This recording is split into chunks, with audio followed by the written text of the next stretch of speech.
Dilla, great to have you on board. Yeah, picked a great week to come on. Perfect. One more to finish the job, and it's Gary Rowan, and he's right foot in there, rabbit, the Swans. Endless heartbreak in this season for the Tigers. Yeah, unfortunately, that's a game of 1%, 2%, incremental things, and we failed on the weekend, unfortunately. And the Sydney Swans are still alive. Yeah, the great thing about our footy club at the moment is I reckon our fans come to every game and they know they're going to get a fierce contest from our boys. Most weeks we've had 7 wins, we've won those games. Unfortunately, we've probably lost some games that we should have won that we didn't quite take our chances.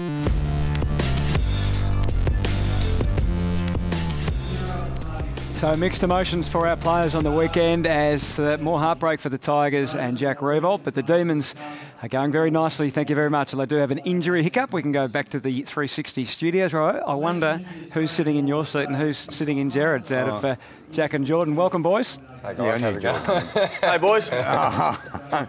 Congratulations, Jack. You're the latest $1 million player in the AFL after today's AFL-PA agreement. I don't know about that, Robbo, but no, look, it's, I suppose, a landmark day for the players in the AFL. It's been lingering around, but yeah, glad, I suppose, to get the papers signed and to move on to bigger and better things. Was there really a threat of strike? Be honest. Oh, look, the players had to explore every option. We sort of felt extremely strongly about the things that we wanted to fight for, and look, no one ever wanted to see the strike, but at the moment now, I suppose it's done. All parties are happy, and what a great season we've been having. God, you're boring without us two there. Yeah, it's a bit weird. Feels different. It feels like, I don't know, my spatial awareness is a little bit off, so... Geordie had to check that your earpiece has been clean for him to use as well, Robbo, so... I can't believe they didn't fly us over. Well, you can afford it yourselves now, I would have thought, Jordan, to fly yourself over business. Well, maybe we'll have the seating arrangements that we were given in the first place, so looking forward to the flight to Perth this week. Maybe we'll be up the Pointy and turning left instead of right. Jack, can we return to matters on the field? And obviously, as we said, more heartbreak, unfortunately, for the Tigers on the weekend. Was it different to the other ones, this one? Did it feel different or not? Oh, look, I think it's... you say heartbreak, but at the moment, the results are showing bar one this year that if you want to beat us, you're going to have to be there right to the end. And unfortunately, we've lost a few tight ones, but we've managed to win some games where it's been close at three-quarter time as well. So the tale that's being painted there that the people at home can see is obviously not a great one. But then on the flip side of that, there's been 4 games where we've been within a goal or behind by 20 points as we were against the D's, and we were able to get up and win. So we're pretty. We know that we've got some areas we want to work on. There's some areas from the weekend that we want to work on, but we're playing some reasonably consistent football. It's like any side of this time of year, we want to continue to build towards the back end of the season. Hey, Jack, everyone comes at Richmond after they have a loss. Danny Frawley called it a team that just disintegrates mentally. What are your thoughts about that? I don't pay any attention to that, so that's just... I don't agree with the comments. As I just said then, there's games that we've been behind that we've won, and there's obviously games that we've lost as well, but for 11 of the 12 games that we've played this year, we've been in it right to the last siren. So I'm really proud of our guys. I know Damien's really proud of our guys, how competitive we are. It's AFL footy, you win games and you lose games, but we need to keep working on it. We know this, as I said before, there's areas that we can improve in, but we'll continue to work to get better, and as I said before, we'll just continue to drive towards the end of the season. Hopefully we can start to play the best footy that we know we can. Yeah, I think one of the reasons this was hard to stomach, Jack, was your first half was just so good. I mean, the pressure was amazing and you were absolutely dominating. I guess in the end, that ability to not kick enough goals, I mean, it's obviously what the aim of the game is, and you are holding out one out in terms of hiding that forward line is still proving costly. Are you confident you can get that right mix to be able to score enough? Yeah, certainly. I think that's something that we can get better at. Look, we'd love to be up there in that sort of 100 points a game region, but look, at the moment, the really pleasing thing for us is our defence has been really strong. So that's one thing that I know that every side in the AFL wants to get right, their defence, and for us, we feel like if we continue to train our offence, we can start to play better and score more in games. So look, we'd love to be scoring 100 plus points a week, but some weeks you aren't going to do that. We come up against a pretty good side in Sydney. In that first quarter, we got the momentum and we were able to dominate the game, but they're a great side, Sydney, and the wins and loss column for them doesn't reflect where they're probably going to finish up at the end of the year. So we knew they'd come at us, and unfortunately they got the better of us at the last siren. I think you took some angry pills. Jack, I saw you trying to fight Buddy Franklin there at one stage after his collision. Did you think he was going to get suspended for that? And more importantly, did you have time in the game to see the Rance-Franklin matchup and see how it was playing out? Look, I suppose that matchup's always one that's really looked forward to, and there've been plenty of media hype about it during the week. So you do sort of sit back and you really admire Rancy sort of getting right up and close to Buddy. I actually don't go much too near him, because of the ends of the ground that we do play at. He's an extremely strong and big boy. So that's what we love to see. Everyone talks about the Carey and Djakovic games, and I suppose this is pretty similar. We've got a current three-time All-Australian running years going in terms of Alex playing. Some guys are questioning whether he could be the best backman of the modern era and arguably the greatest player to play the game in the last 10 years in Buddy Franklin. So you love getting a front seat view to that, and I thought Alex certainly held his own on the weekend and was certainly voted by the coaches as the best player on the ground. Yeah, he was magnificent. You're probably lucky that he's your teammate so you don't have to play on him. Jack, can I turn our attention to Jordan? And obviously, fantastic weekend, a great response, a fantastic performance from all the team. But the news today that Nathan Jones is going to be out for at least 4 to 6 weeks. Just what you don't need with the prospect of getting Maxi Gawn and then Jesse Hogan back shortly after.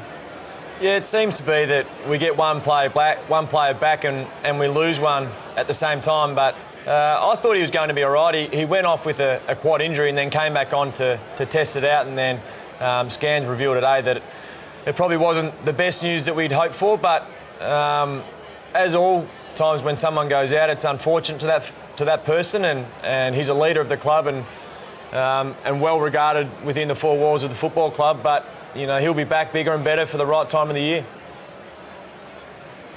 And you talked last week about how disappointed you were the week before with your own game, but you certainly responded as you promised to. Yeah, I mean, every player when they have a bad game wants to respond, and it was nice to get my hands on the ball and improve some of the areas that I was deficient in the week before. And yeah, it was pleasing, but I think the pleasing thing, it was a really hot game, one of the hottest games I've played in for a while. The pressure rating, which I think Champion Data do, was off the charts in the first half, and Western Bulldogs brought that, and we were able to weather the storm early on and go away with a really good win.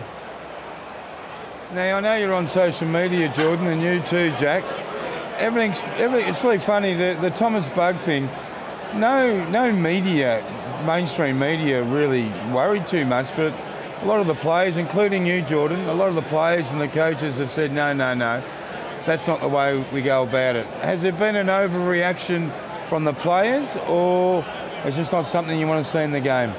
I enjoy it. I understand that side of it, but I also understand you don't want to give the opposition ammunition to come out, either perform better because you've been provoked by an opposition player, or get into that player physically. And it's probably become a bigger story than what we would have liked, and even getting asked on a Tuesday night for something that happened on Sunday certainly creates extra work for a lot of people around the football club.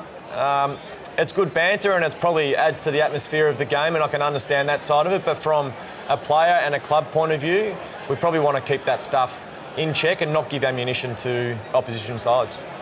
It's a crazy world where you guys are in, because we speak about sledging. We've had sledging on the agenda this year. Spoken to both of you about what he said on the field. And someone sends out a photo and says, "We're coming at you." And the industry goes, no, we can't have that. Yeah, I mean, I didn't know about it before the game, which was probably a good thing. But, I mean, if you look at it, and there was no harm to it, there was no malice in it, there was nothing he did it the week before which didn't get picked up, but this week it got picked up, and it has become a big story. Whether that's right or wrong, I'm not sure, but I don't think you'll expect a tweet this week. Maybe I'll send a private message to Sam Mitchell. Jordan, you've played in very successful teams. Does this feel like one on the rise now after what you've achieved on the weekend? Yeah, there's certainly games along the season that you feel like the team is building and galvanising as a side. And on the one on the weekend, you come up against the reigning premiers, and credit to them, they brought the pressure which they've been known for. And for a side like Melbourne, who have probably been a little bit up and down in handling that pressure this year, we thought we really handled that well in the first half and came in at half-time and reset. But probably the 10 minutes before half-time was really hot. It was on and the crowd were involved, and it could have been a time where Western Bulldogs got a really big run on, but our structures and our defensive end really held up and came in at half-time to reset, and then came out in the second half and played some really good football. Can I just quickly ask you both about the niggle? Now that you're not allowed to jumper punch, does that actually favour the nigglers a bit? Because we saw a lot of it on the weekend. Oh, I think, look, it does a little bit. I reckon we're starting to see probably the tagger start to come back in vogue as well, but Sydney we clearly went after Johannesson the week before, and Melbourne have used the same blueprint there, so they would have known that it would have been coming, even if they didn't see the Instagram from Tommy Bugg. So, but it's just part of the game. If there's an advantage that can be had within the rules and within fair play, I think most sides would jump on top of it. That's the thing, you can't do a hell of a lot with the rules that surround free kicks. So, I mean, there's a little bit of push and shove, which happens every week. Some weeks a certain player might get singled out to try and nullify, you know, their influence on the game. But the rules are there to protect the players at the end of the day. So there's not too much that goes on off the ball. Hey, Jack, are you growing a moustache? Well, you like it, do you, Roy? That's right. Yeah, no, I don't. well, you are away, so I did have to channel my inner Mark Robinson. So, yeah, it'll be gone by the weekend, I can promise you that, though. Don't go in too close there. Magnificent. Boys, of course, Jared and Rob will be back with you next week. Both of you got huge games this weekend. Good luck for that. Thanks, boys. Thanks, back boys. to you guys in Adelaide. See you, lads. Jordan and Jack, and we're counting down to the first inductee. It's not far away, and a member of the Hall of Fame, our very own Brad Johnson, will join us next to talk a bit of doggies.